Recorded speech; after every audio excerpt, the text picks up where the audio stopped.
Hi all, Max, Ma Yong from Suzhou Art School. Let me start with a question. Have you ever stood at the edge of something new?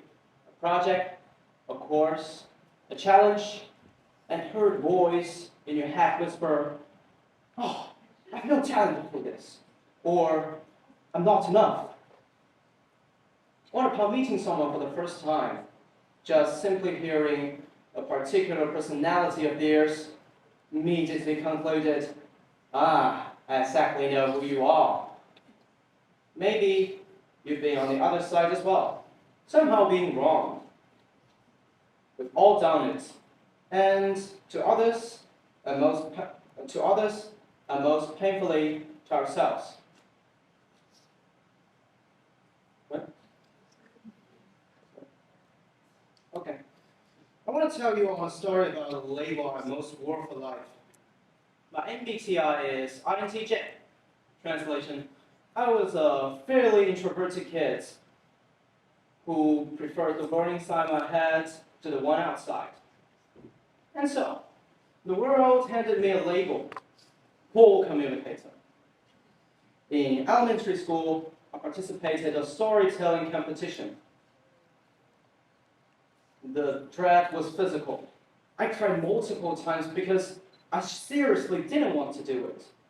But I was there when I stepped onto the stage and faced the sea of 500 people's head. I realized I wasn't as terrified as I imagined. And when I opened my mouth to say something, the label wasn't feel as heavy. It felt wrong. The fear was there, and underneath it, I found a thrill. I'm being seen and heard, and I generally enjoyed it. That day, I didn't just tell a personal story.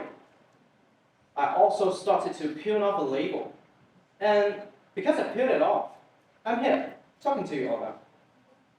So this is the power of labeling effect.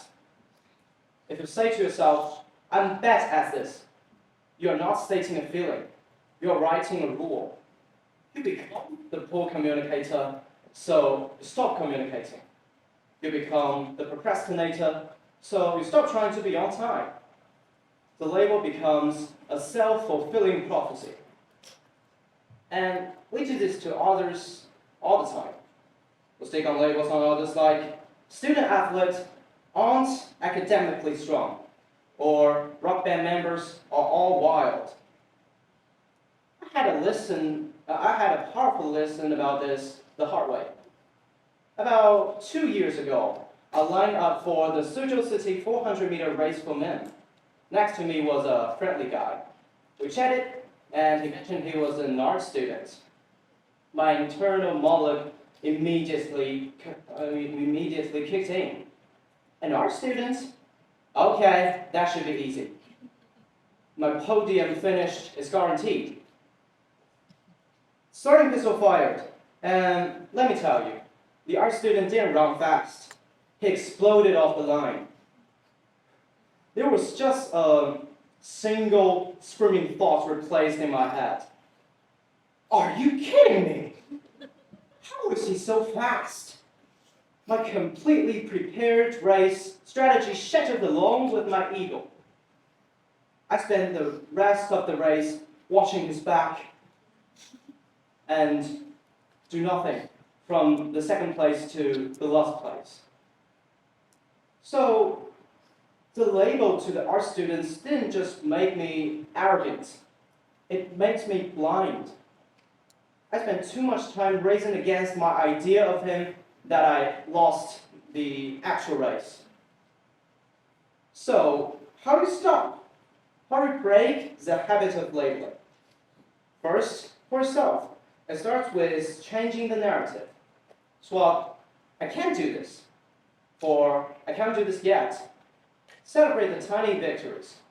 If you are afraid of speaking, just try to share your own idea at lunch or dinner.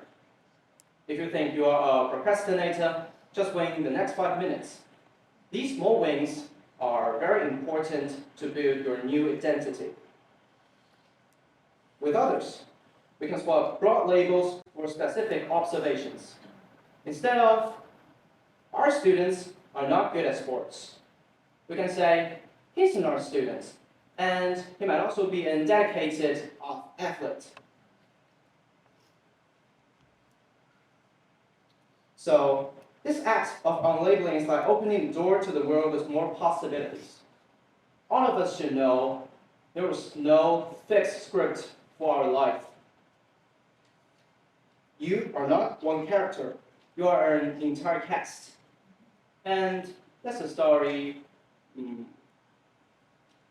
much worth telling. Thank you so much.